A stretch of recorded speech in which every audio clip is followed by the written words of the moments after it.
are now entering the spooky part of our show. Welcome to the Halloween view. Ooh. Hello everybody, I am Leanne and I have two famous Michigan myths for you.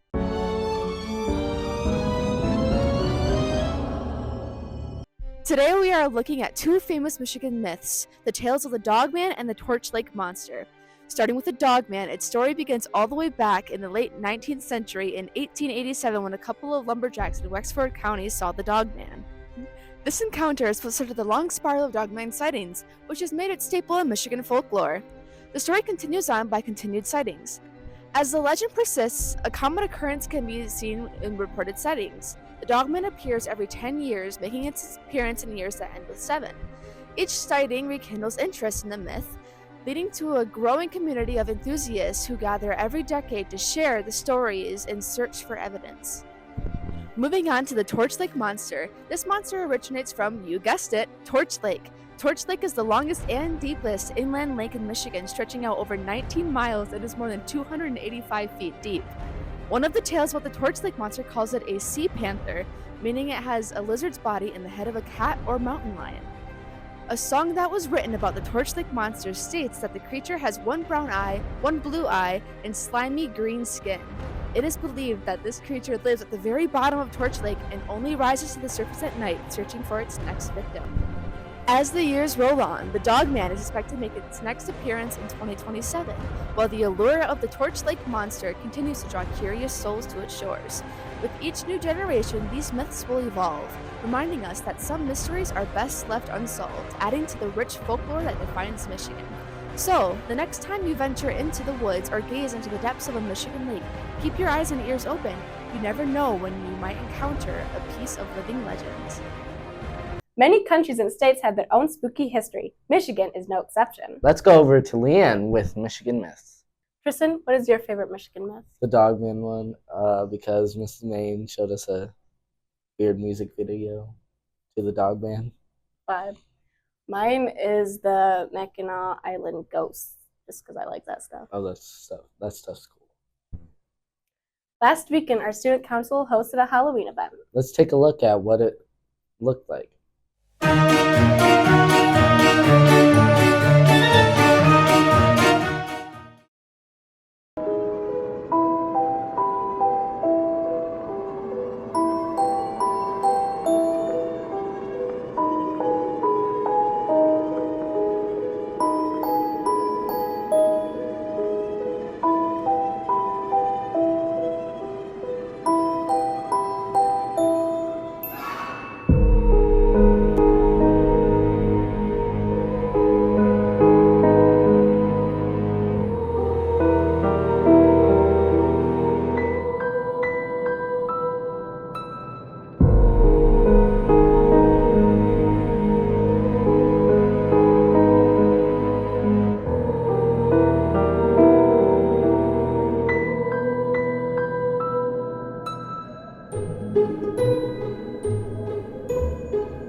And Now pay attention to how fast your people are.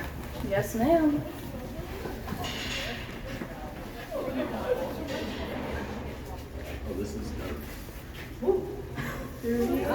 That is definitely dark. Wait, you guys. Better not be things for me to trip over. Oh, there shouldn't be.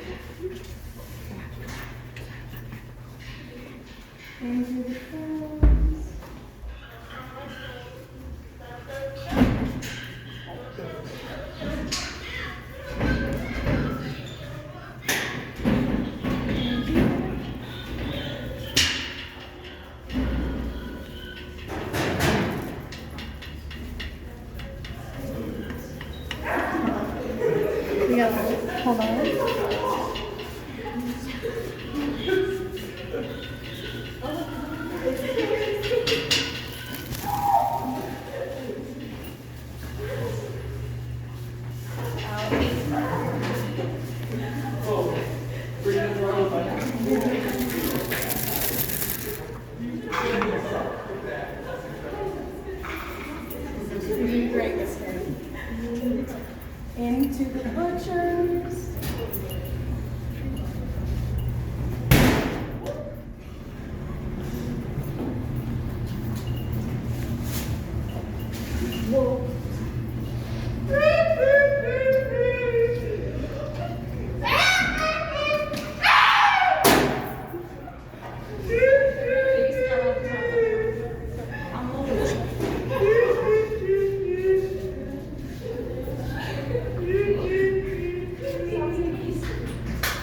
we'll exit out through these stairs.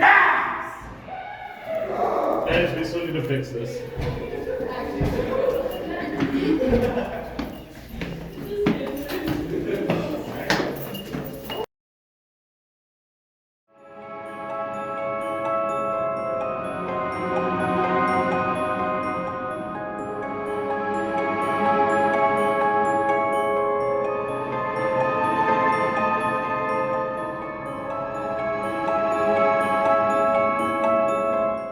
Hi Warriors, I'm Ava and I'm here with Easton Williams. to ask a few questions about the Halloween Family Fun Night.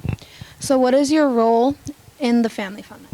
I'm head chair. This is my third year being head chair. We brought it back my sophomore year. So previously I've co-chaired with Brooke Kalahar, who graduated last year. But this year's a bit different, obviously, because I'm graduating. So we have 3 underclassmen co-chairs, but pretty much they're kind of just reporting back to me, and I'm overseeing things and then running the candy collection. And what are some things that you do to get the candy? So the candy competition is a district-wide event. So, I mean, that's probably what makes this so cool, because we normally don't do competitions throughout the district, but all the elementaries compete in a competition against each other. Then the middle school has their own competition, and then obviously at the high school we compete against prides and grades.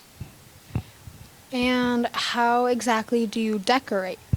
All the decorating that everybody sees through the hallways is done by high school students. So once again, that's a super cool part about Halloween night, because obviously with like homecoming and charity week, student council normally does a lot of stuff, but Halloween is truly done by the high school students.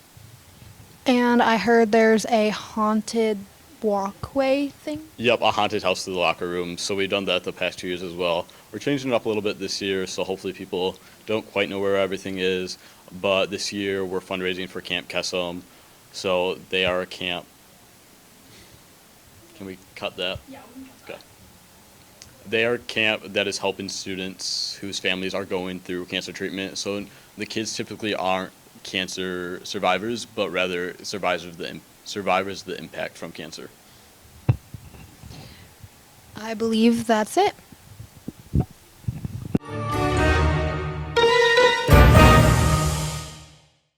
The Student Council would like to thank all those that participated in last week's festivities. And a special thanks to David Balbo for getting that footage for us. Last week, we asked our community if they would send us pictures of their costumes. Now announcing the first annual Warrior View Costume Review.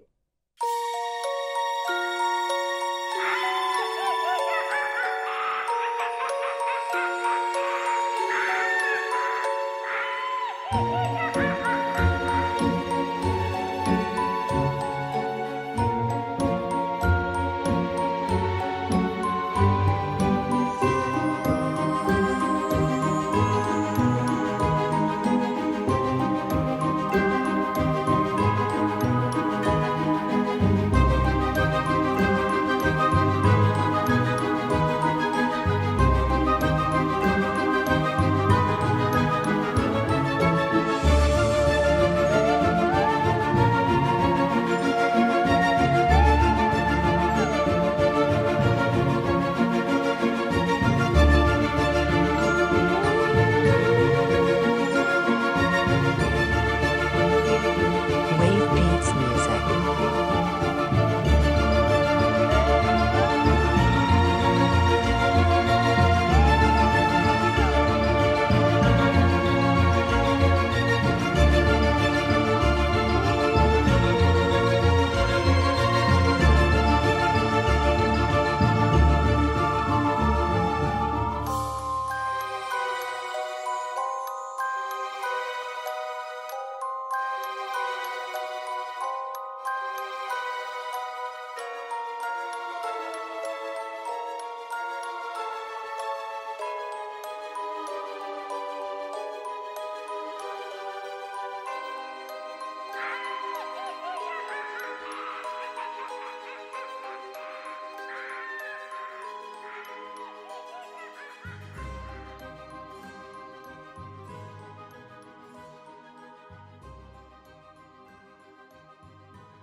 Tristan, what was your favorite childhood Halloween costume? I would have to say Santa Claus. You went as Santa Claus? Yeah, unfortunately.